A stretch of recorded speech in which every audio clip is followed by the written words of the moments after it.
Okay, हमने start किया था रेट ऑफ रिएक्शन। ठीक है, उसके अंदर मैं जरा जल्दी जल्दी गो थ्रू कर दूं हमने क्या क्या पढ़ लिया। रेट ऑफ रिएक्शन बेसिकली क्या है? स्पीड ऑफ रिएक्शन, कि स्पीड कितना तेज या हल्का चल, कितनी, मतलब रिएक्शन हमारा कितना तेज हो रहा है कितना हल्का हो रहा है। ठीक है, हमारे पास डिफरेंट टाइप के केमिकल रिएक्शंस होते हैं। ठीक है, वो किसी स्पीड पे होते हैं, कोई रिएक्शंस बहुत जल्दी हो जाते हैं, कोई रिएक्शंस बहुत स्लो होते हैं। ठीक है, हमने देखा कि भाई हमारे पास कुछ फैक्टर्स हैं जिनकी वजह से ना हमें पता चलता है कि स्पीड ऑफ रिएक्शन ज्यादा या कम है। ठीक है, जिनसे हम स्पीड ऑफ रिएक्शन को कंट्रोल कर सकते हैं बेसिकली। ठीक है, जिसमें हमारे पास सबसे, हमने अब तक जो डिस्कस कर लिया वो है तीन फैक्टर्स। जिसमें टेम्परेचर डिस्कस किया हमने, कि टेम्परेचर से रेट ऑफ रिएक्शन बढ़ता है, उसकी वजह क्या है? कि भाई जब हम टेम्परेचर राइज करते हैं तो मॉलिक्यूल्स या जो पार्टिकल्स होते हैं वो काइनेटिक एनर्जी गेन कर लेते हैं। ठीक है, जब वो काइनेटिक एनर्जी गेन कर लेते हैं so they start moving more fastly. ठीक है, and when they move faster तो उनके बीच में कोलिजन ज्यादा होती हैं। हमारा मेन मकसद क्या है? कि ज्यादा से ज्यादा कोलिजन हो, कोलिजन ज्यादा होंगी तो क्या होगा? हमारा रेट ऑफ रिएक्शन बढ़ेगा। ठीक है, टेम्परेचर बढ़ाने से हम लोग टेम्परेचर बढ़ाया, काइनेटिक एनर्जी बढ़ी, काइनेटिक एनर्जी बढ़ी, particles move faster, particles move faster, there are more successful collisions per unit time. And ये फिर सेकंड फैक्टर है हमारे पास कंसंट्रेशन का। कंसंट्रेशन के फैक्टर में ये है कि भाई हमने देखा कि बेसिकली हमने सेम अमाउंट में ज्यादा एसिड या ज्यादा उसको डाल दिया। इसकी एग्जांपल मैंने ये दी थी कि भाई अगर एक कमरे में अभी पांच बच्चे भाग रहे हैं, ठीक है, मैंने क्या किया, मैंने उसी कमरे में अब पांच की बजाय 15 बच्चे भगाना शुरू कर दिया, 15 बच्चे भाग रहे हैं उस कमरे में। तो क्या हुआ? वो कमरा ज्यादा कंसंट्रेटेड हो गया, वहां ज्यादा बच्चे वहां पे हैं, तो उनके बीच में कोलिजन ज्यादा होंगी। ठीक है, कंसंट्रेशन का आंसर कैसे लिखना था हमने? कि भाई कंसंट्रेशन में ये होता है कि when we increase the concentration the particles become more collided और मोर क्राउडेड। ठीक है, and there are more successful collisions per unit time. ठीक है, फिर उसके बाद हमारे पास था सरफेस एरिया का। कि भाई सरफेस एरिया क्या था? हमने सरफेस एरिया में लार्जर चंक जो होता है उसका छोटा सरफेस एरिया होता है। अगर हमें किसी भी चीज का सरफेस एरिया बढ़ाना है हम उसको पाउडर फॉर्म में यूज करते हैं। ठीक है, पाउडर फॉर्म में यूज करते हैं तो क्या होता है? There are more number of collisions. ठीक है, अब आज हम पढ़ेंगे, हमने ये कवर कर लिया, आज हम प्रेशर और कैटलिस्ट देखेंगे। ठीक है, लेट्स स्टार्ट जल्दी से। देखो, अच्छा, प्रेशर एक फैक्टर है जो कि सिर्फ और सिर्फ गैसेस पे काम करता है, ये बात याद रखना। ठीक है, प्रेशर जो फैक्टर है वो सिर्फ और सिर्फ गैसेस पे काम करता है। ठीक है, अब देखो, it does not work for liquids और सॉलिड। क्यों? क्योंकि भाई क्या लिक्विड्स इनकम्प्रेसिबल होते हैं? नहीं होते हैं। सॉलिड्स भी कंप्रेसिबल नहीं होते हैं। ठीक है, हम लिक्विड्स और सॉलिड्स को कंप्रेस नहीं कर सकते। प्रेशर बढ़ाने से क्या होता है? कंप्रेशन होती है ना। तो कंप्रेशन सिर्फ और सिर्फ गैसेस पे होती है। देखो, अब हमने एग्जाम्पल क्या देखी, कि मेरे पास ना यहाँ एक कंटेनर है, ठीक है, एक बीकर है, उसके अंदर मेरे पास नाइट्रोजन गैस और हाइड्रोजन गैस है। ठीक है, मुझे इन दोनों को रिएक्ट कराना था। अभी इस कंटेनर का ना प्रेशर था 100 एटमॉस्फेरिक। ठीक है, और ये पिस्टन है। ठीक है, मैंने पिस्टन बनाई हुई है। अब क्या हुआ, इसका भी प्रेशर बहुत सारा था, बहुत सारी जगह थी इसके बाद। ठीक है, क्या हुआ, जब मैंने इसको नीचे, मैंने इसको प्रेस किया तो अंदर जो प्रेशर था वो कितना हो गया? 200 एटमॉस्फेयर हो गया। ठीक है, तो मुझे बताओ ये जो सारे पार्टिकल्स थे ये सारे क्या हो जाएंगे? एक दूसरे के क्लोज क्लोज हो जाएंगे। ठीक है, जब वो क्लोज हो जाएंगे तो क्या हो जाएगा? क्या हो जाएगा भाई? कोलिशंस बढ़ जाएंगी। ठीक है, एक और बात क्या है, कि भाई pressure pressure is inversely proportional to volume. Is inversely proportional to volume. क्या मतलब है इसका? कि भाई अगर मैं प्रेशर बढ़ाऊंगा ना तो मेरा वॉल्यूम कम होगा, ये बात याद रखना। ठीक है, अगर मैं प्रेशर बढ़ाता हूँ अपने ऑब्जेक्ट का तो वहां का वॉल्यूम कम होता है। वॉल्यूम मतलब, कि वॉल्यूम क्या होता है सबको पता है ना, कि भाई कितनी जगह ले रहा है वो। तो यहाँ देखो, यहाँ पे प्रेशर कम था तो बहुत सारा वॉल्यूम था, यहाँ मैंने प्रेशर डबल कर दिया तो देखो मेरा वॉल्यूम भी हाफ हो गया, मेरा वॉल्यूम भी कम हो गया। ठीक है, तो हमने क्या देखा, by increasing the pressure gas molecules come closer to each other and there are more successful collisions per unit time, increasing the rate of reaction. ठीक है, समझ आ गया? आगे बढ़ते हैं। हमारा नेक्स्ट फैक्टर है कैटलिस्ट का। ठीक है, कैटलिस्ट क्या करता है?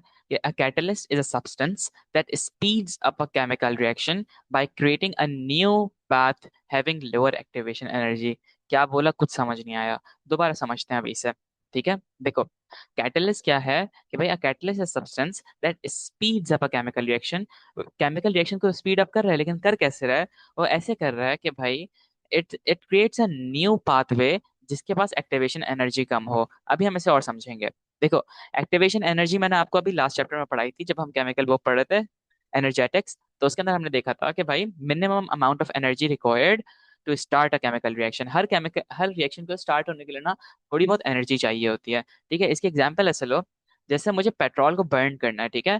क्या जब तक मैं उसे आग नहीं लगाऊंगा वो बर्न होना शुरू होगा? नहीं बर्न होगा। एक बार मैं उसे आग लगाऊंगा फिर बर्न होता रहेगा, बर्न होता रहेगा। ठीक है। इसके और बहुत सारे एग्जांपल्स। अब हमारे आसपास जो रिएक्शंस हो रहे हैं ना, तो वो जरूरी नहीं कि हम उनको अलग से हीट प्रोवाइड करें। हम उन रिएक्शंस के लिए रूम टेम्परेचर इतना ज्यादा होता है कि वो उससे हीट गेन कर लेते हैं, ठीक है। लेकिन minimum amount of energy her reaction को चाहिए होती है, हर रिएक्टेंट को चाहिए होती है, ताकि वो केमिकल रिएक्शन स्टार्ट कर सके। जब हमने रिएक्शन एक्सोथर्मिक और एंडोथर्मिक पढ़ा था हमने केमिकल एनर्जेटिक्स में, तो हमने देखा था कि भाई ये बेसिकली एक बम्प होता है। समझो इसकी बात ये है, यहाँ पे ना मेरे पास रिएक्टेंट्स होते हैं, यहाँ मेरे पास होता है रिएक्टेंट्स, रिएक्टेंट, और यहाँ मेरे पास होता है प्रोडक्ट। ठीक है, यहाँ मेरे पास होता है प्रोडक्ट। अगर एक रिएक्टेंट को प्रोडक्ट बनना है ना, अगर एक रिएक्टेंट को प्रोडक्ट बनना है, तो उसको ये बैरियर ओवरकम करना है, उसे यहाँ से यहाँ यहाँ तक ट्रेवल करना है। ठीक है। आप ऐसा ऐसा ग्राफ नहीं देखो, आप इसे ऐसा एक्चुअल में समझो। जैसे ये रिएक्टेंट है मेरा, ठीक है, ये मेरा एक रिएक्टेंट है, एक सेकंड को, ये मेरा एक रिएक्टेंट है बंदा, ठीक है। इसे जाना है इस जगह पे, प्रोडक्ट पे जाना है, ठीक है, इसे यहाँ प्रोडक्ट पे जाना है। अब वो क्या करे, उस वो ये क्लाइम करेगा, ये क्लाइम करके वो यहाँ तक नीचे आएगा, और फिर वो प्रोडक्ट के अंदर वो प्रोडक्ट बन जाएगा। ठीक है। तो सिमिलरली हर रिएक्टेंट को और ये मिनिमम अमाउंट ऑफ एनर्जी जो उसे ओवरकम करनी है, अगर ये ओवरकम कर लेगा तो वो प्रोडक्ट आसानी से बन जाएगा। आप ऐसे कोई बहुत ज्यादा इतना वो मत करो कि भाई ये क्या चीज है, कंफ्यूजन हो रही है, नहीं। बस इसे ऐसे समझो, इसे ऐसे ऐसे देखो कि भाई हमारे पास ये रिएक्टेंट एक बंदा है, ठीक है, जिसे प्रोडक्ट बनना है, ठीक है, जिसे प्रोडक्ट बनना है। वो क्या करे, वो इस माउंटेन को ओवरकम कर ले किसी तरीके से, ठीक है, इस माउंटेन को ओवरकम कर ले। अब मुझे बताओ, ये माउंटेन तो ओवरकम हो गया, लेकिन अभी ये माउंटेन बहुत बड़ा है इसके लिए। सपोज करो अगर ये माउंटेन छोटा हो जाता, ऐसा हो जाता, तो इसको ज्यादा आसान नहीं होता यहाँ से जाना। एक सेकेंड, अगर सपोज करो ये जो माउंटेन है ये छोटा हो जाए, ये ऐसे हो जाए, ठीक है, ऐसे हो जाए। अब बताओ, क्या इसके लिए ज्यादा आसान नहीं होगा कि ये रिएक्टेंट जो है आराम से इसको क्रॉस कर ले? पहले पहले से इतना लंबा पाथ लेना पड़ रहा था, अब ये क्या लेगा, अब ये सिर्फ ये छोटा सा पाथ लेके क्रॉस कर लेगा। ठीक है। अब इसकी थोड़ी सी मैं एक एग्जांपल बताता हूँ। देखो, कैटलिस्ट करता क्या है कि समझो ये मेरा हाउस ए है, ठीक है, और ये हाउस बी है, ठीक है। मुझे हाउस ए से हाउस बी पर जाना है, ठीक है। अब क्या हुआ, मेरे पास हाउस ए से हाउस बी के जाने के लिए मेरे पास दो टाइप के लोग हैं, ठीक है। एक है बूढ़े लोग और एक है बच्चे, या जैसे हम हमारी एज के सारे लोग, 15 to 18 का ग्रुप है, ठीक है। अब मुझे बताओ, जो ऊपर जाके ये क्रॉस करके हाउस बी जा सकेंगे वो कौन है? वो सिर्फ यंगस्टर्स हैं। बूढ़े लोग ऊपर से नहीं जा सकते, ठीक है। उनको बहुत, उनके लिए जाना मुश्किल है, उनके पास एनर्जी नहीं है इतनी ज्यादा, ठीक है। जो यंग लोग हैं उनके पास एनर्जी ज्यादा है, तो वो इस माउंटेन को तो ओवरकम कर सकते हैं, ठीक है। लेकिन जो बाकी लोग हैं वो कैसे ओवरकम करेंगे? वो ओवरकम नहीं कर सकते इस माउंटेन को, ठीक है। बेसिकली अगर मुझे इस जगह से समझो ये मेरा रिएक्टेंट है, ठीक है, ये मेरा रिएक्टेंट है और ये मेरा प्रोडक्ट है, ठीक है। मुझे रिएक्टेंट से प्रोडक्ट पे जाना है, ठीक है। तो क्या हुआ, मैं अपने घर के दरवाजे से निकला, मैंने माउंटेन क्लाइम किया, फिर मैं यहाँ पे आया, फिर मैं उतरा, और फिर मैं यहाँ से प्रोडक्ट में चला गया, ठीक है। अब मैंने क्या किया, यार ये तो बहुत मुश्किल हो रहा है मेरे लिए करना, और बहुत टाइम लग रहा है करने में, 2 घंटे लग गया मुझे करने में। अब क्या करूं, मैंने क्या किया, मैंने एक कैटलिस्ट ऐड कर दिया। कैटलिस्ट ना, समझो कैटलिस्ट एज अ लेबर, जिसने क्या किया, वो उसने दिन रात एक करके मेरे लिए इस माउंटेन के अंदर एक टनल बना दिया, ठीक है। ये माउंटेन के अंदर ऐसे टनल बना दिया, पाथ बना दिया, एक नया पाथ बना दिया, ठीक है, एक नया पाथ बना दिया उसने। गड़ा खोदा, गड़ा खोदा, गड़ा खोदा, एंड समहाउ उसने ये एक नया पाथ बना दिया। अब बताओ, जो बूढ़े लोग हैं, क्या वो भी निकल के यहाँ से जा सकते हैं? वो भी आराम से बहुत इजीली पहुंच जाएंगे, ठीक है। और जो बाकी लोग हैं, अब उनको क्या जरूरत है कि वो ऊपर से जाए, वो भी नीचे से चले जाएंगे, ठीक है। तो कैटलिस्ट ने क्या किया, कैटलिस्ट ने एक नया पाथ बना दिया जिसकी एनर्जी कम थी, ठीक है। आप इसको अब एक एनर्जी लेवल के तौर पर ट्रीट करो। अगर ये इतनी हाई एनर्जी थी, मुझे पहले निकल के ये एनर्जी ओवरकम करता, फिर मैं इधर आता, ठीक है। कैटलिस्ट ने क्या किया, इस एनर्जी को इतना सा कर दिया, बस इतना कर दिया, ठीक है। अब मैंने क्या किया, मैं सिंपली इसको ओवरकम करके चला गया, ठीक है। तो अब हम अगर दोबारा डेफिनेशन पे आते हैं तो हमें पता चलता है कि भाई a catalyst is a substance that speeds up a chemical reaction by creating a new path having lower activation energy. समझ आ रही है? ठीक है। अब देखो, ये मेरे पास एक्सोथर्मिक का रिएक्शन, एक्सोथर्मिक का ग्राफ है, ठीक है, और ये मेरे पास एंडोथर्मिक का ग्राफ है, ठीक है। एक्सोथर्मिक में हमने देखा कि भाई रिएक्टेंट का जो एनर्जी लेवल होता है ना, एक सेकंड रुको जरा, रिएक्टेंट का जो एनर्जी लेवल होता है वो प्रोडक्ट से हायर होता है, ठीक है। इसकी वजह बताऊं क्या है, देखो, हमने एक्सो एंडो में जब पढ़ा था, समझो ये मेरे पास रिएक्टेंट है, ठीक है, ये मेरे पास रिएक्टेंट है, ठीक है, वो बन रहा है प्रोडक्ट, एक्टिवेशन एनर्जी को एक बार फिर बताएंगे क्या होता है? अच्छा देखो, अ, अच्छा आइजा मुझे जरा एक मिनट दो, मैं दोबारा समझाता हूँ। समझो अभी ये रिएक्टेंट है और ये प्रोडक्ट है, ठीक है। अभी मैं एक्टिवेशन एनर्जी नहीं, ये एंडोथर्मिक का ग्राफ बता रहा हूँ, ये और से सुनो। एक्सोथर्मिक, ठीक है। ये एक्सोथर्मिक का ग्राफ है।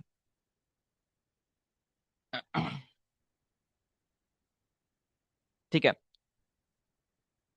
चलो एक सेकंड रुको, पहले मैं बता देता हूँ ताकि कंफ्यूजन ना हो बाद में। देखो, एक्टिवेशन एनर्जी ये है, हर रिएक्शन को ना अकर होने के लिए थोड़ी सी एनर्जी चाहिए होती है स्टार्ट होने के लिए, ठीक है। अब समझो इसकी एग्जांपल मैंने ये दी थी कि भाई सपोज करो मुझे पेट्रोल जलाना है, मुझे घर पे कोयले जलाना है, ठीक है, मुझे बारबेक्यू करना है, घर पे कोयले जलाना है। अब कोयले भी जो जला रहे हैं that is a combustion reaction, ठीक है। कोयला एज अ कार्बन, ठीक है, कार्बन और जो भी है उसमें वुड के जो भी एलिमेंट्स हैं। बट सपोज करो मुझे कंबशन करनी है, तो मैं उसको ऑक्सीजन प्रोवाइड करूंगा और फिर वो CO2 में प्रोड्यूस, CO2 बन जाएगा और साथ में अलग चीजें बनेंगी। लेकिन मुझे वो रिएक्शन स्टार्ट करने के लिए क्या करना पड़ेगा? मुझे उसके अंदर आग लगानी पड़ेगी, तभी वो चलेगा, ठीक है, तभी वो एनर्जी स्टार्ट होगी। एक बार मैंने आग लगा दी फिर वो करता, फिर वो जलता रहेगा, ठीक है। लेकिन मुझे शुरू में उसे स्टार्ट करने के लिए, उन कोयले को जलाने के लिए आग लगानी पड़ेगी। कभी भी कोयले ऐसे पड़े पड़े आग नहीं पकड़ लेंगे अनलेस कोई बहुत ही एक्सट्रीम टेम्परेचर हो, ठीक है।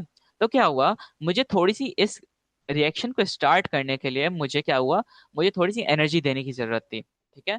अगर मैं वो एनर्जी नहीं देता, वो रिएक्शन स्टार्ट नहीं होता। सिमिलरली आपकी गाड़ियों में जो पेट्रोल होता है, ठीक है, वो पेट्रोल क्या हो रहा होता है, पेट्रोल के अंदर जब आप गाड़ी का इग्निशन स्टार्ट करते हो ना, तो there is a slight spark जो कि उस पेट्रोल को बर्न करता है, ठीक है। जब वो पेट्रोल बर्न होता है उससे हमारी गाड़ी चलती है, ठीक है। अगर मुझे बताओ अगर मेरी गाड़ी बंद हो तो क्या मेरा पेट्रोल यूज होगा? नहीं, मेरा पेट्रोल यूज नहीं होगा। क्यों? क्योंकि स्पार्क ही प्रोड्यूस नहीं हो रहा है, यानी पेट्रोल को हीट ही नहीं मिल रही। जो पेट्रोल को हीट नहीं मिल रही तो वो बर्न होगा ही नहीं, ठीक है। तो क्या पता चला हमें कि भाई हर रिएक्शन को स्टार्ट करने के लिए ना थोड़ी सी एनर्जी चाहिए होती है। अब कैटलिस्ट, अब वो एनर्जी ना कभी कभी ज्यादा होती है। अब सपोज करो एक रिएक्शन को स्टार्ट करना है, उसको इतनी सारी एनर्जी चाहिए, ये एक एनर्जी पंप है, बस अभी छोड़ दे क्या है, एक एनर्जी पंप है और ये रिएक्शन है, ठीक है। अगर इस रिएक्शन को स्टार्ट होना है ना, तो उसके लिए जरूरी है कि उसको इतनी सारी एनर्जी मिले, ठीक है। अगर वो इतनी सारी एनर्जी मिलेगी उसे, उसे इतनी सारी एनर्जी मिले, ठीक है। एक सेकंड रुको, मैं जरा साफ कर दूं इसे। सपोज करो रिएक्शन है, रिएक्शन को स्टार्ट होना है और प्रोडक्ट बनना है, ठीक है, प्रोडक्ट में कन्वर्ट होना है। तो उसको स्टार्ट होने के लिए इतनी सारी एनर्जी चाहिए, ठीक है। ये बहुत सारी एनर्जी है। अब रिएक्शन काफी टाइम लेगा, क्योंकि वो उस एनर्जी को ओवरकम करेगा आहिस्ता आहिस्ता, ठीक है, आहिस्ता आहिस्ता इस एनर्जी को ओवरकम करेगा, इस एनर्जी को ओवरकम करेगा। जब एक टाइम पे एनर्जी पूरी ओवरकम हो जाएगी उससे, तो वो प्रोडक्ट में बदल जाएगा, ठीक है। कैटलिस्ट क्या करता है? कैटलिस्ट आता है, कहता है भाई आप एक काम करो, इतनी बड़ी एनर्जी क्यों कर रहे हो, मैं आपका एक नया पाथ बना देता हूँ और आप ये एनर्जी ले लो, ठीक है। कैटलिस्ट ने एक्टिवेशन एनर्जी को कम कर दिया, ये एनर्जी कम कर दी, ठीक है। अब इसको, अब इस रिएक्शन को सिर्फ इतनी सी एनर्जी चाहिए, ब्लू वाली एनर्जी चाहिए, ठीक है। तो अब पहले रिएक्शन को ऐसे जाना पड़ रहा था, ये इतनी सारी एनर्जी ओवरकम करनी पड़ रही थी। अब इसको सिर्फ इतनी सी एनर्जी ओवरकम करनी है, ठीक है। तो कैटलिस्ट का काम क्या है कि वो जो एक्टिवेशन एनर्जी होती है ना उसे कम कर देता है। अच्छा, अब एक और बात, फॉर नाउ ओ लेवल्स में आपको ये याद रखना है कि भाई कैटलिस्ट केमिकल रिएक्शन में पार्ट नहीं लेता, ठीक है। एक्चुअल में तो पार्ट ले रहा होता है वो, ठीक है। होता क्या है कि कैटलिस्ट रिएक्शन में पार्ट लेता है और जब रिएक्शन खत्म होता है तो वो वापस बन जाता है, ठीक है। लेकिन अभी फॉर नाउ आपको इतना ज्यादा ध्यान नहीं देना, बस अगर कोई आपसे पूछे, आपसे ओ लेवल्स में क्वेश्चन आएगा, हो सकता आ जाए, तो आपने लिखना है catalyst does not take part in the reaction. उसका काम क्या है? सिर्फ उसका काम है कि वो एक्टिवेशन एनर्जी कम करता है, ठीक है, by making a new path. अब आइजा मैंने इसकी एग्जांपल ये दी कि भाई मुझे हाउस ए से हाउस बी में जाना है, ठीक है। मुझे हाउस ए से हाउस बी में जाना है, ठीक है। मैं अपने घर से निकला, मैंने ये माउंटेन क्लाइंब किया, ये माउंटेन क्लाइंब किया, फिर मैं आया और फिर फाइनली मैं हाउस बी में एंटर हुआ, ठीक है। ये माउंटेन समझो मेरा एनर्जी लेवल है, मुझे ये सारी मुझे हाउस ए से हाउस बी जाने के लिए ये एनर्जी ओवरकम करनी ही करनी है, वरना मैं हाउस बी नहीं जा सकता, ठीक है।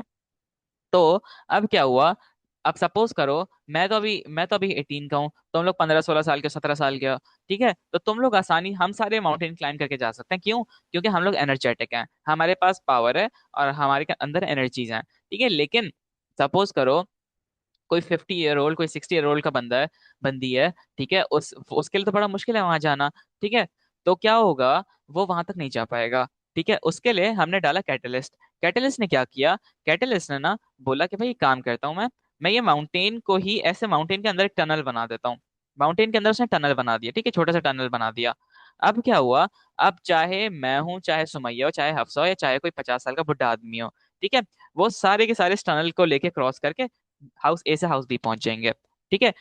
कैटलिस्ट ने एक बिल्कुल नया पाथ क्रिएट कर दिया जिसकी एनर्जी लेवल इतनी कम थी कि सारे के सारे लोग ए से बी पहुंच गए। अब जो लोग थे हमारे वो रिएक्टेंट्स थे, बी पे था हमारा प्रोडक्ट था। ठीक है, तो सारे के सारे लोग आराम से रिएक्टेंट टू प्रोडक्ट चले गए। ठीक है। अब समझ आया कि भाई कैटलिस्ट का काम क्या है, एक्टिवेशन एनर्जी कम करना। और एक्टिवेशन एनर्जी क्या है, अच्छा, ये आपको डेफिनेशन याद करनी है, आपसे एग्जामिनर पूछता है। ठीक है, मेरे ख्याल से 2024 के पेपर में है इसका क्वेश्चन कि describe what is activation energy. तो आपने लिखना है minimum amount of energy which is required to start a chemical reaction. ठीक है, हमारे पास एक्सोथर्मिक और एंडोथर्मिक का रिएक्शन है। ठीक है। अब देखो, एक्टिवेशन एनर्जी हमेशा हमेशा रिएक्टेंट से प्रोडक्ट तक जाएगी, रिएक्टेंट से प्रोडक्ट तक जाएगी। ठीक है। अब हमारे पास एक्सो का ग्राफ ऐसे है कि भाई रिएक्टेंट का एनर्जी लेवल ऊपर है और प्रोडक्ट का एनर्जी लेवल नीचे है। ठीक है, एक सेकंड, जरा एक सेकंड दो मुझे।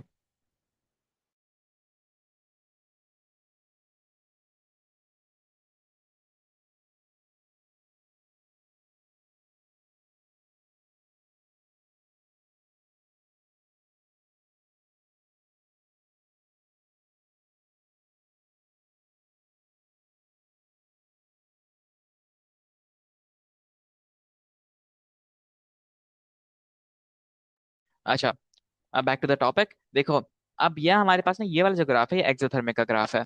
अब इसको ऐसे समझो, सपोज करो मेरे पास हमने एक्सोथर्मिक जब पढ़ा था, एक सेकंड मैं एक नया पेज खोल लूं।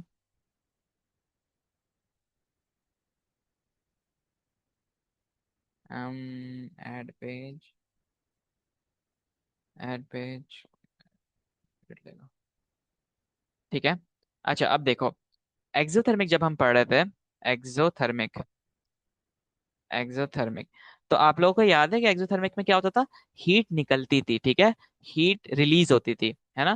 तो समझो मेरे पास यहाँ रिएक्शन है। ठीक है, रिएक्शन है, और जब रिएक्शन प्रोडक्ट में कन्वर्ट हुआ तो क्या हुआ, साथ में हीट भी रिलीज हुई, हीट निकल गई। अब मुझे बताओ, मुझे अभी थोड़ा सा ऐसी सोच के बताओ कि अगर मेरे पास रिएक्शन में हीट रिलीज, रिएक्शन से जब प्रोडक्ट बना, हीट रिलीज हो गई, तो एनर्जी किसकी ज्यादा होगी, रिएक्टेंट की ज्यादा होगी या प्रोडक्ट की ज्यादा होगी? जरा जल्दी से बताओ, ज्यादा एनर्जी किसकी होगी जब हीट रिलीज हो गई?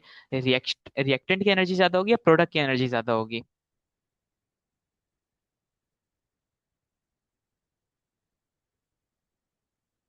बाकियों का क्या कहना है, माहीन, जरमीन, हफ्सा? तुम लोग बताओ कि अगर मेरे पास जब एक्सोथर्मिक रिएक्शन हुआ, ठीक है, और उसके अंदर प्रोडक्ट ने हीट रिलीज कर दी, प्रोडक्ट ने अपने पास से हीट निकाल दी, तो अब ज्यादा एनर्जी किसके पास है, रिएक्टेंट के पास एनर्जी ज्यादा है या प्रोडक्ट के पास? गुड, रिएक्टेंट के पास एनर्जी ज्यादा है अभी। ठीक है। अब सपोज करो यहाँ पे एनर्जी लेवल होता है। ठीक है, यहाँ पे एनर्जी लेवल है ENERGY। आप इसे कह लो 1, इसे कह लो 2, इसे कह लो 3, इसे कह लो 4, 5, 6। ठीक है। अब हमने देखा जब एक्सोथर्मिक का हम ग्राफ बनाते हैं ना, तो ग्राफ को समझो कैसा वो ग्राफ है। यहाँ पे हमारे पास हमेशा एनर्जी लेवल होता है और यहाँ पे हमारे पास प्रोग्रेस ऑफ रिएक्शन है। ठीक है। तो क्या हुआ, रिएक्टेंट की एनर्जी लेवल हाई है, 5 पे रिएक्टेंट का एनर्जी लेवल है। ठीक है, और प्रोडक्ट का एनर्जी लेवल नीचे है, ठीक है, 2 पे आ रहा है। आपको ये नंबर्स वगैरह बनाने की जरूरत नहीं है, बस आप ये समझो, आपको दिखाना है ऐसे इस ग्राफ को कि भाई रिएक्टेंट ऊपर है और प्रोडक्ट नीचे है। ठीक है। फिर आपने ये बम बनाना है।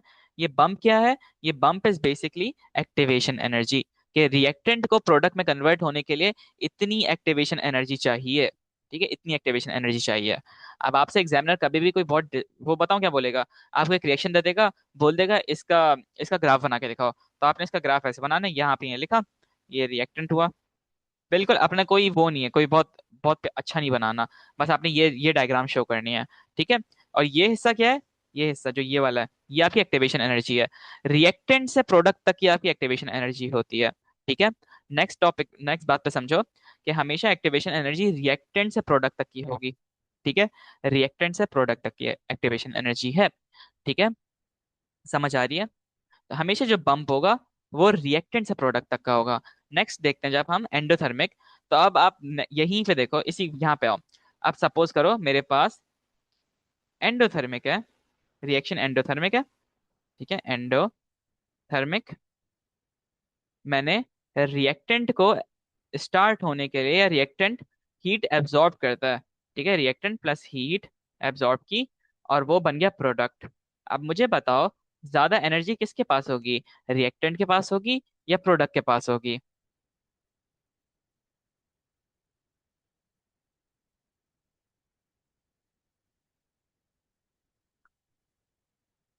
वेरी गुड, प्रोडक्ट के पास होगी। वजह क्या है कि भाई रिएक्टेंट ने जब वो हीट एब्जॉर्ब कर ली तो प्रोडक्ट की एनर्जी लेवल ज्यादा होगा ना। ठीक है, these are not two different people, ये कोई रिएक्टेंट और प्रोडक्ट अलग अलग चीजें नहीं है। रिएक्टेंट ने हीट एब्जॉर्ब करके प्रोडक्ट बन गया। ठीक है, समझो रिएक्टेंट पुअर था। ठीक है, उसको मनी दे दिया, आपने पैसे दे दिए, वो क्या हुआ, वो रिच हो गया। ठीक है, एक ही बंदा है ना टोटल।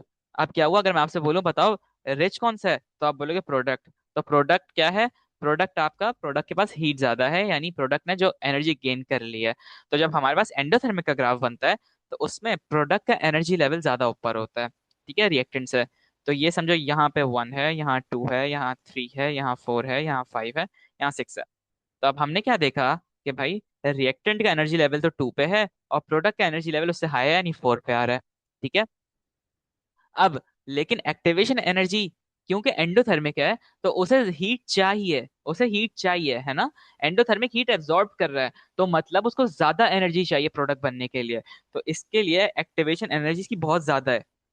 समझ रहे हो, एंडोथर्मिक की एक्टिवेशन एनर्जी इतनी ज्यादा है, उसे इतनी सारी हीट चाहिए ताकि वो ये पूरा माउंटेन को क्लाइंब करके वो प्रोडक्ट तक कन्वर्ट हो। ठीक है, समझ रहे हो। तो क्या हुआ, रिएक्टेंट को बहुत ज्यादा एक्टिवेशन एनर्जी चाहिए प्रोडक्ट बनने के लिए। ठीक है, आगे बढ़ते हैं। अब देखो हमारे पास यहाँ पे क्वेश्चन में आओ। अब यही, पहले इस ग्राफ को देखो, ये मेरा एक्सोथर्मिक का ग्राफ है। ठीक है, तो क्या हुआ, अब मैंने पहले ये बगैर कैटलिस्ट के जब मैंने ग्राफ किया ना, जब मैंने कैटलिस्ट नहीं डाला इसमें, ठीक है, कैटलिस्ट मैंने इसमें नहीं डाला, तो क्या हुआ, मेरे पास कुछ इस तरीके का ग्राफ बना, ये वाला, ये पूरा ग्राफ बना रिएक्टेंट से प्रोडक्ट तक का। ठीक है, इतना बड़ा, ये पूरा मुझे एनर्जी बम्प ये कवर करना था। ठीक है, अब मैंने क्या किया, मैंने इस रिएक्शन के अंदर डाल दिया कैटलिस्ट। ठीक है, जैसे ही मैंने इस रिएक्शन के अंदर कैटलिस्ट डाला, जैसे ही मैंने इस रिएक्शन के अंदर कैटलिस्ट डाला, उसने एक नया पाथवे बनाया जिसकी एनर्जी कम थी। तो अब मुझे सिर्फ ये हिस्सा चाहिए, ये कवर करना है प्रोडक्ट बनने के लिए। ठीक है, पहले मुझे इतना सारा कवर करना था, अब मुझे रेड वाली लाइन कवर करनी है। समझ रहे हो, समझ रहे हो। ब्लू, अब आपको एग्जामिनर कभी कभी पूछ सकता है, वो आपसे बोलेगा कि भाई ये एक ग्राफ है, ठीक है, सपोज करो ये ग्राफ है, मुझे इसमें, मैंने इसमें कैटलिस्ट डाल दिया, आप अपना ग्राफ बना के दिखाओ या इसी ग्राफ पे लाइन बनाओ कि आप कैसी लाइन बनेगी।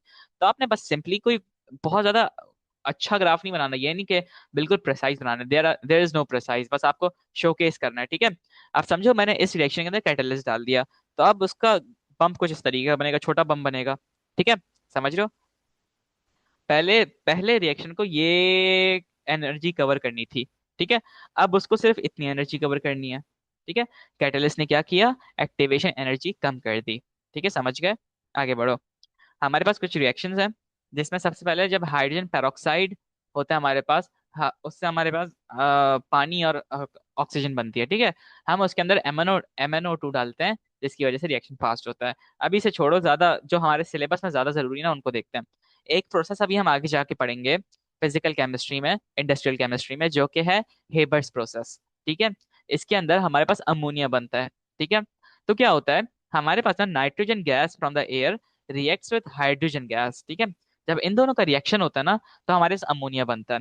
लेकिन ये रिएक्शन थोड़ा स्लो है, तो क्या करते हैं, उसके लिए हम इसके अंदर डालते हैं आयरन। ठीक है, Fe आयरन।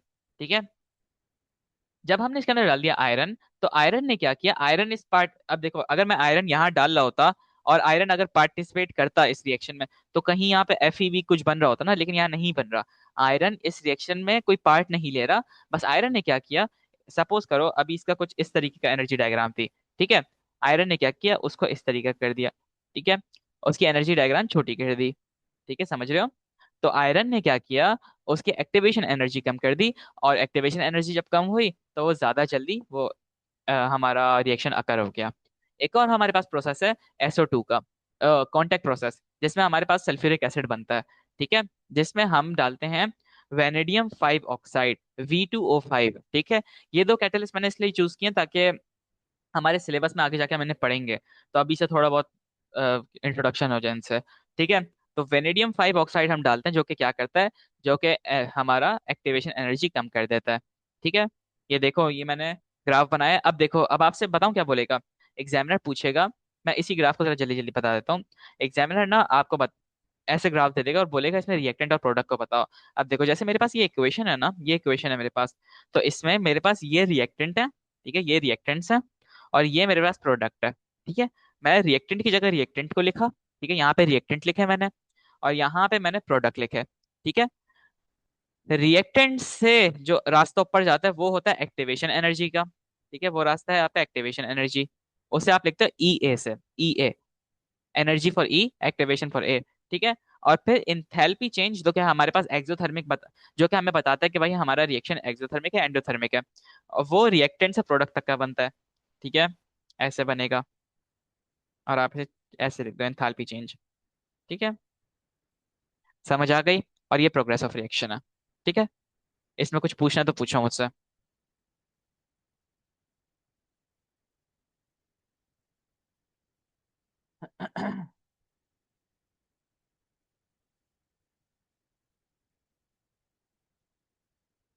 कोई क्वेश्चन है गाइस, सब समझ आ गया?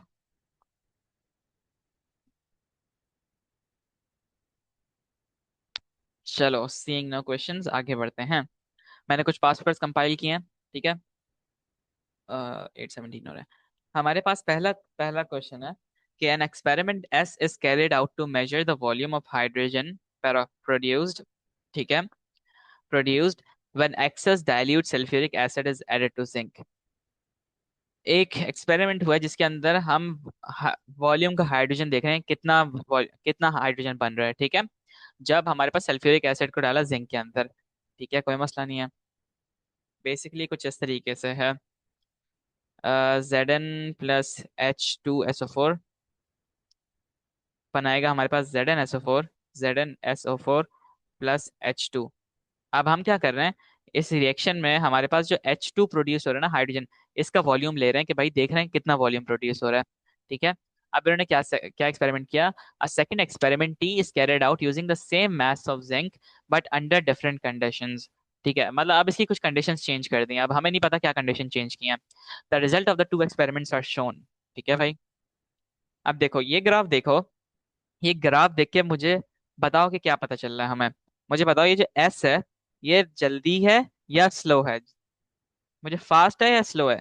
ये जो एस है, ये फास्ट है या स्लो है, ये मैं चीज पढ़ा चुका हूँ आपको। जल्दी से मुझे बताओ, बाकियों का क्या कहना है।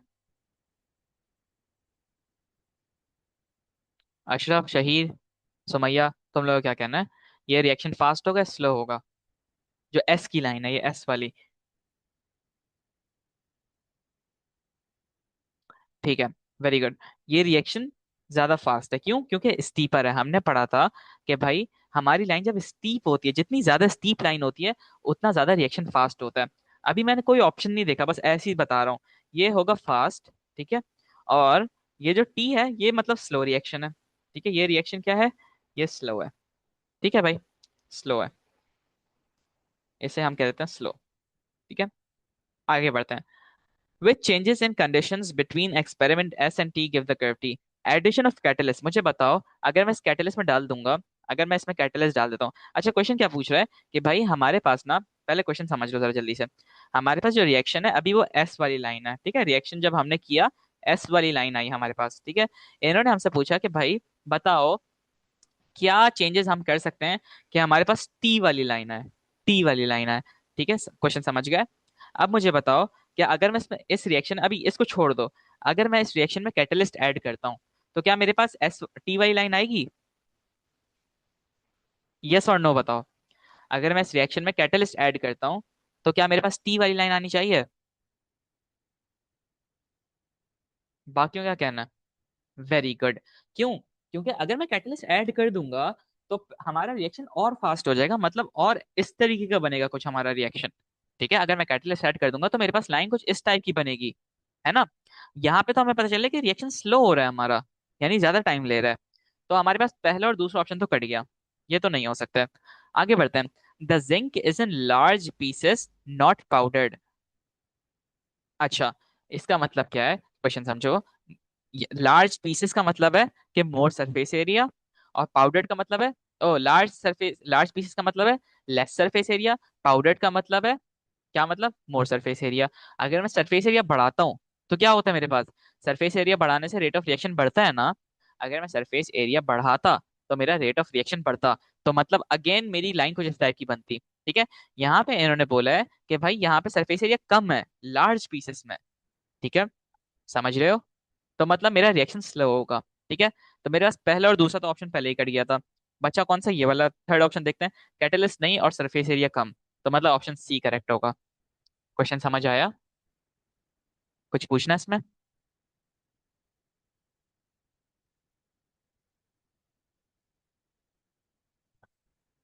ठीक है, आगे बढ़ते हैं। The results the results of two separate reactions between excess calcium carbonate and hydrochloric acid are shown. Okay, CaCO3 plus HCl बनाएगा CaCl2।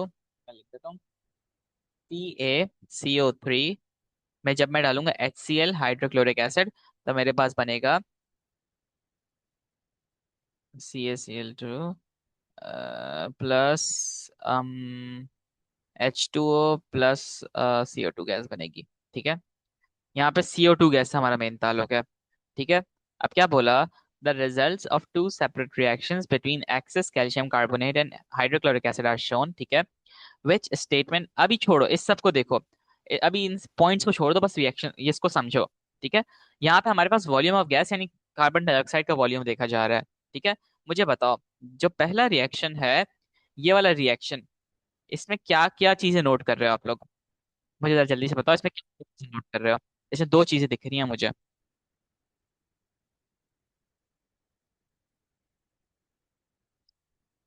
जल्दी से बताओ। कि अच्छा चलो अभी छोड़ो, मुझे बताओ ज्यादा वॉल्यूम किसका प्रोड्यूस हो रहा है, गैस, ज्यादा वॉल्यूम ऑफ गैस किस में प्रोड्यूस हो रहा है, रिएक्शन फर्स्ट रिएक्शन में सेकंड रिएक्शन में, सेकंड में। ठीक है, एक बात मुझे पता चल रही है कि भाई, how did we got the products though, what do you mean. देखो जब हम इनका रिएक्शन कराएंगे तो हमारे पास ये प्रोडक्ट बनेंगे, ये बात एक बनी हुई है। ठीक है, अब जब ये इक्वेशन कैसे बनी है मैं आप लोगों को एसिड बेसिस एंड सॉल्ट्स में पढ़ाऊंगा। अभी बस फॉर नाउ समझो हमारे पास ये चीजें बनती हैं। जब मैं कैल्शियम कार्बोनेट के अंदर हाइड्रोक्लोरिक एसिड डालता हूँ तो मेरे पास कैल्शियम क्लोराइड बनता है, पानी बनता है और कार्बन डाइऑक्साइड गैस बनती है। ठीक है, अब हम क्या कर रहे हैं, हम इस ग्राफ में ना हम क्या कर रहे हैं, हम देख रहे हैं कि कितनी गैस प्रोड्यूस हो रही है। ठीक है, हमारे पास दो रिएक्शंस कराए हैं, दो बार कराए हैं। ठीक है, एक बार और दूसरी बार, दोनों के ऑब्वियसली कुछ ना कुछ चेंजेस होंगे दोनों में। ठीक है, अब यहाँ पे देखो, यहाँ पे हमें पता चल रहा है कि इसका मोर वॉल्यूम है, मोर वॉल्यूम। ठीक है, चलो एक बात पता चल गई कि इसका वॉल्यूम ज्यादा है। दूसरी बात मुझे बताओ कि ज्यादा तेज रिएक्शन कौन सा है, ज्यादा फास्ट रिएक्शन कौन सा है, फर्स्ट रिएक्शन ज्यादा फास्ट है, सेकंड रिएक्शन ज्यादा फास्ट है।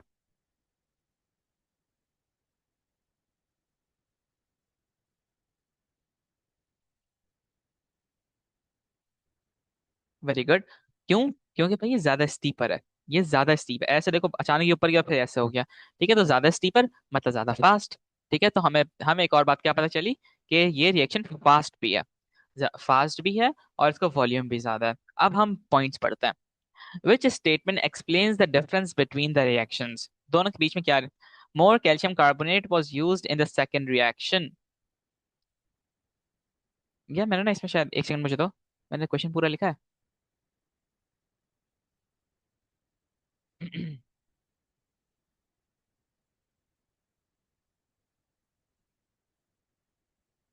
Um, वो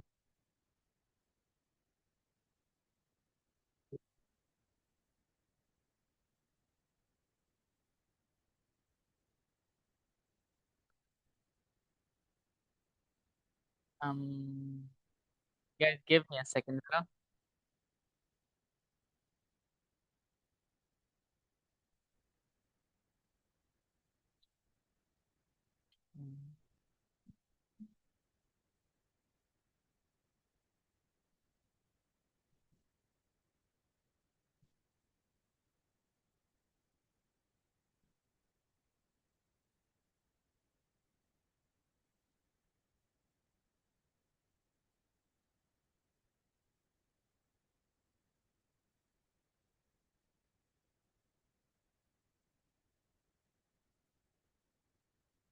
अच्छा ठीक है, बैक टू द क्वेश्चन। अच्छा देखो, यहाँ पे ना एक बहुत जरूरी बात उन्होंने क्वेश्चन में बोली है। पहले तो ये पहली लाइन पढ़ो, क्या है? More calcium carbonate was used in the reaction. अगर हम सबसे पहले यहाँ पे ये पढ़ते हैं, ये लाइन पढ़ो, इसमें ना आपको एक बहुत हिंट मिली, एक बहुत बड़ी। वो क्या है? इन्होंने बोला the results of two separate reactions between excess calcium carbonate. Excess में कैल्शियम कार्बोनेट है, मैंने आपको एक्सेस और लिमिटिंग रिएक्टेंट्स पढ़ाए थे ना। तो मुझे बताओ, मेरे पास CaCO3 तो पहले ही ज्यादा है, ठीक है। मेरा रिएक्शन किस पे मैटर करेगा? HCl पे, ठीक है। मेरा रिएक्शन इस पे डिपेंडेंट है। हमेशा लिमिटिंग रिएक्टेंट पे आपका रिएक्शन जो होता है वो डिपेंडेंट होता है। याद है जो एक्सेस और लिमिटिंग रिएक्टेंट्स पढ़ाए थे मैंने? तो मेरे पास कैल्शियम कार्बोनेट तो पहले ही ज्यादा है। अब अगर मैं ज्यादा और कैल्शियम कार्बोनेट डाल दूंगा तो उससे कोई फायदा नहीं होगा, ठीक है। मेरे पास CaCO3 तो पहले ही ज्यादा है मेरे पास। तो पहला ऑप्शन तो मेरा गलत हो गया, ठीक है। दूसरा ऑप्शन देखते हैं। The same volume of more concentrated acid was used in the second reaction. Okay, ये बड़ी मजे की बात है। यहाँ पे देखो, मेरे पास same volume of same concentrated acid का मतलब क्या है? कि भाई, आपको अगर याद हो, मोल किस पे डिपेंडेंट होता है? कंसंट्रेशन में डिपेंड होता है ना। याद है?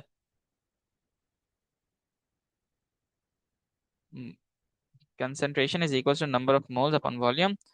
तो number of moles is equal to concentration into volume होता है ना। तो अब हमने क्या देखा भाई, हमारे पास अगर मैं कंसंट्रेशन बढ़ा दूंगा, अगर मेरे पास कंसंट्रेशन बढ़ जाएगी। अच्छा, रुक जाओ, देखो पहले हम शुरू से देखते हैं इस क्वेश्चन को, ठीक है। Give me a second. देखो, पहले क्वेश्चन ऐसे ही पढ़ो। The results of two separate reactions between excess calcium carbonate and hydrochloric acid are shown. ठीक है। अब इसके लिए आप पहली बात हमें पता चल गई कि भाई कैल्शियम कार्बोनेट एक्सेस में, ठीक है। आपको याद होगा जब मैंने आपको पढ़ाया था कि भाई हमारा रिएक्शन हमेशा लिमिटिंग रिएक्टेंट पे मैटर करता है, एक्सेस पे नहीं करता। ये तो मेरे पास पहले ही ज्यादा है, ठीक है। मेरे पास खत्म पहले ही होगा। इसकी एग्जांपल ये बताई थी मैंने कि भाई अशरफ समझो, मुझे बनाने बर्गर्स, ठीक है, मुझे बर्गर्स बनाने हैं। मुझे एक बर्गर के लिए एक बन चाहिए और एक चिकन पैटी चाहिए, ठीक है। मुझे 35 बर्गर्स बनाने थे। मैं लाया 35 बर्गर्स और 32 चिकन पैटीज, ठीक है। मुझे बताओ मेरे बर्गर्स कितने बनेंगे? 32 बनेंगे। मेरे पास 3 बन्स एक्स्ट्रा बच जाएंगे। अब डिपेंड किस पे रहा मेरा बर्गर बना? किस पे? चिकन पे डिपेंड किया, ठीक है। तो मेरे पास चिकन कम थी, बर्गर ज्यादा था। तो जो ज्यादा क्वांटिटी थी, मेरा रिएक्शन उस पर डिपेंड नहीं करता, मेरा रिएक्शन डिपेंड करता है जो कम क्वांटिटी वाली चीज हो, ठीक है। तो क्योंकि मेरे पास लिमिटिंग रिएक्टेंट HCl का है, ठीक है। इसकी एग्जांपल ऐसे समझो, सपोज करो मैंने ना, ये बीकर है, ठीक है, इस बीकर के अंदर HCl डाल दिया। समझो पहले मेरे पास ये कैल्शियम कार्बोनेट डाला है बहुत सारा, ठीक है। ये कैल्शियम कार्बोनेट डाला है मेरे पास, ठीक है। CaCO3 डाला हुआ है। मैं इसके अंदर डाल दूं HCl, ठीक है। अब मैंने इसके अंदर HCl डाल दिया। अम, इसके अंदर मैंने डाल दिया HCl, ठीक है। अब क्या होगा? दो चीजें हो सकती हैं, दो पॉसिबिलिटी हो सकती हैं। या तो मैं HCl बहुत ज्यादा डाल दूं, ठीक है, इतना HCl डाल दूं कि सारा का सारा कैल्शियम कार्बोनेट खत्म हो जाए, कैल्शियम क्लोराइड में बदल जाए, ठीक है। या तो मैं क्या करूं, मैं बहुत थोड़ा सा HCl डालूं और मेरे पास बहुत सारा कैल्शियम कार्बोनेट बच जाए, ठीक है। समझ रहे हो? तो अब पहली बात क्या है, उन्होंने बोला, अब हमारे पास ना अभी यही वाली बात हो रही है कि भाई हमारे पास HCl बचा हुआ है, HCl कम है और CaCO3 बचा हुआ है। अगर मुझे बताओ इसके अंदर मैं और CS और कैल्शियम कार्बोनेट डाल दूं, उससे क्या मेरे रिएक्शन पे कोई कोई फर्क आएगा? कुछ फर्क नहीं आएगा, ठीक है। तो क्या हुआ, पहला ऑप्शन तो मेरा कट गया। सेकंड ऑप्शन पे देखते हैं। The same volume of more concentrated acid was used in the second reaction. ये मेरा सही आंसर है मेरे ख्याल से। देखो इसकी वजह क्या है। मेरे पास अगर आपको याद हो, अभी देखो यहाँ पे 2 मोल्स ऑफ HCl है, ठीक है। अभी आपको मोल्स वगैरह निकालने नहीं है, बस ये समझो कि भाई हमारा नंबर ऑफ मोल्स किस पे डिपेंड करता है? कंसंट्रेशन मल्टीप्लाई बाय वॉल्यूम पे, ठीक है, वॉल्यूम पे। अगर मैं अपनी कंसंट्रेशन बढ़ा दूं, कंसंट्रेशन अगर मैं अपनी बढ़ा दूं, तो मेरे क्या मोल्स बढ़ेंगे? मोल्स बढ़ जाएंगे मेरे, बिल्कुल मोल्स बढ़ जाएंगे। जितने ज्यादा मोल्स होंगे मेरे, उतना ज्यादा मोल ऑफ कार्बन डाइऑक्साइड ही बनेगा ना। समझ रहे हो? मेरे जितने ज्यादा मोल्स होंगे उतना ज्यादा रिएक्शन होगा, ठीक है, उतना ज्यादा CaCO3 यूज अप होगा। तो मेरे पास क्या हुआ, मैं बोल सकता हूँ हाँ ये बात सही है। लेकिन अभी आगे के पॉइंट्स भी देखते हैं। The second reaction was allowed to react for longer. नहीं भाई, डज नॉट मैटर।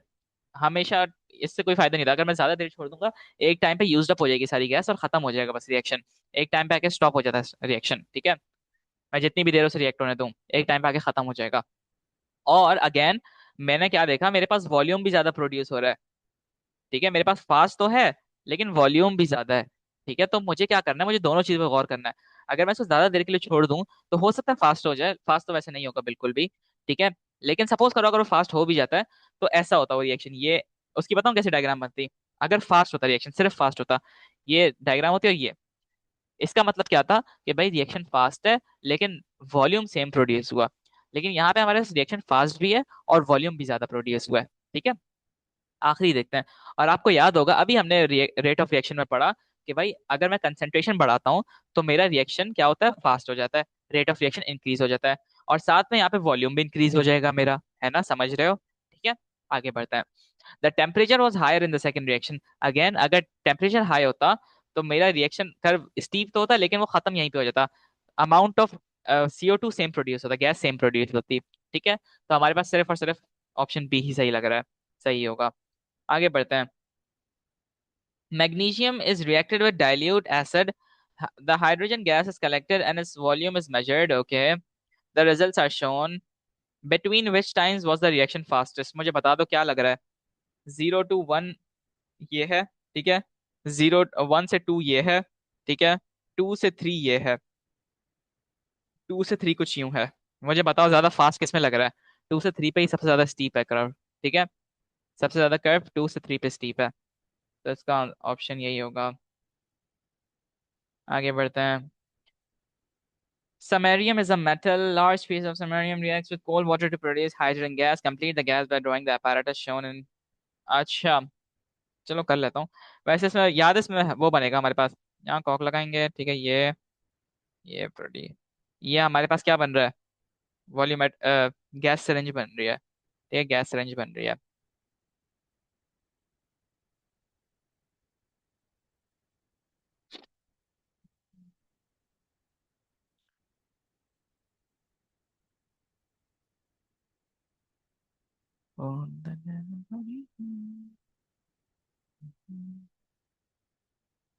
ये मेरे पास गैस सिरेंज है, ठीक है। अब क्या होगा इसमें, ये ट्यूब अंदर आ गई, ठीक है। यहाँ पे मैं यूजुअली एक वो लगाता हूँ, स्टॉपर लगाता हूँ, जिससे मेरे पास कोई गैस एस्केप ना हो। जितनी भी गैस एस्केप होगी वो सारी इसके अंदर आएगी, ठीक है। मैंने आपको इस गैस सिरिंज की वर्किंग दिखाई थी। क्या होगा, ये जो ये वाला पार्ट है ये बैकवर्ड्स हो जाएगा, ठीक है। आगे बढ़ते हैं। The experiment is repeated using hot water instead of cold water, ठीक है। मैंने पानी गर्म यूज किया अपना। All other conditions stay the same. Describe how the rate of reaction changes when the hot water is used. भाई hot water use कर रहा हूँ तो क्या हो रहा है, मेरे पास क्या इंक्रीज हो रहा है, टेम्परेचर इंक्रीज हो रहा है ना। जब टेम्परेचर इंक्रीज होगा तो क्या होगा, रेट ऑफ रिएक्शन इंक्रीज हो जाएगा, फास्ट हो जाएगा।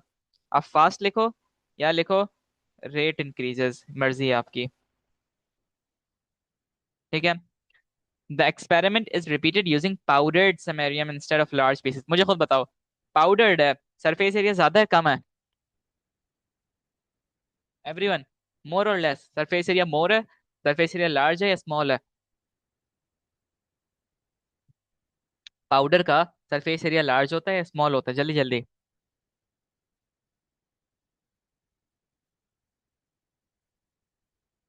शहीद, आयजा, सुमैया, हफ्सा, एवरीवन, अगर मैं पाउडर यूज कर रहा हूँ तो उसका उसका सरफेस एरिया ज्यादा या कम है।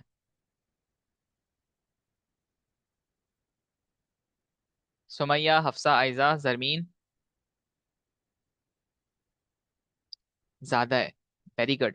शहीद, देखो सरफेस एरिया क्या होता है बेसिकली, समझो मेरे पास ये एक लार्ज स्ट्रिप है, ठीक है। कोई सा भी मेटल है इसकी स्ट्रिप है, या कोई सा भी है CaSO3 ये स्ट्रिप है। अगर मैं इसको इसको मैं डालता हूँ HCl से, वो कराता हूँ, ठीक है, HCl से इसका रिएक्शन कराता हूँ, तो सिर्फ सरफेस पे इसकी कोलिजन होगी, है ना। सिर्फ यहाँ HCl कोलाइड करेगा इससे। क्या अंदर तो कहीं कोलाइड नहीं कर सकते, अंदर अभी भी स्ट्रिप पूरी है। लेकिन अगर मैं इसको पाउडर में कन्वर्ट कर दूं, ऐसे छोटे छोटे क्यूब्स कर दूं इसके, ठीक है। अब देखो अब क्या होगा। अब इसको ऐसे मैंने पाउडर कर दिया, तो जब HCl होगा, अब हर जगह से रिएक्ट करेगा, इससे भी करेगा, इससे भी करेगा, इधर भी करेगा, ठीक है। तो मेरे पास पाउडर का सरफेस एरिया ज्यादा होता है, ठीक है। दिमाग का ढक्कन खोलो और बिठा लो कि भाई अगर मेरे पास कोई भी चीज पाउडर है तो उसका सरफेस एरिया ज्यादा है, ठीक है। तो अगर मेरे पास सरफेस एरिया ज्यादा है तो मेरा रेट ऑफ रिएक्शन फास्ट होगा, तो रेट इंक्रीजेस, इंक्रीजेस। बस आगे बढ़ो। This question is about acids, bases, and salts. Okay. The rate of reaction of zinc powder with dilute sulfuric acid is found by measuring the increase in volume of hydrogen gas produced as the time increases. The rate of reaction of zinc powder, यही वाला question है। Zn के साथ मैंने डाला H2SO4, ठीक है, H2SO4, जिसने मुझे बना के दिया ZnSO4 प्लस हाइड्रोजन गैस, ठीक है। The rate of reaction of zinc powder with dilute sulphuric acid is found by measuring. अब हम क्या करते हैं, इसका रेट कैसे मेजर करते थे, मैंने आपको ये बिल्कुल सेम एग्जांपल दिखाई थी। हम इसका वॉल्यूम देखते थे कि कितनी देर में हमारे पास इसका वॉल्यूम जमा हो रहा है, ठीक है, वही गैस सिरिंज से। इन्होंने क्या बोला, describe the effect if any of each of the following on the rate of reaction, the reaction is carried out with large pieces of zinc instead of zinc powder. मुझे बताओ क्या reaction बढ़ेगा कम होगा, rate increases और decreases. पहला point पढ़ो, the reaction is carried out with large pieces of zinc instead of zinc powder, ठीक है। मुझे बताओ मेरा रेट ऑफ रिएक्शन इंक्रीज होगा या डिक्रीज होगा।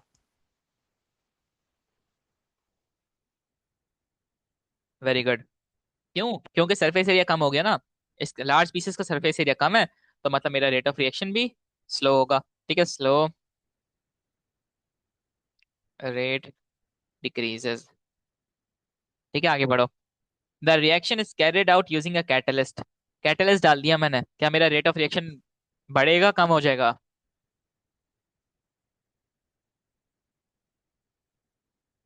Very good, increase. The reaction is carried out with dilute sulphuric acid of lower concentration, concentration कम कर दी मैंने, रेट इंक्रीज होगा डिक्रीज होगा।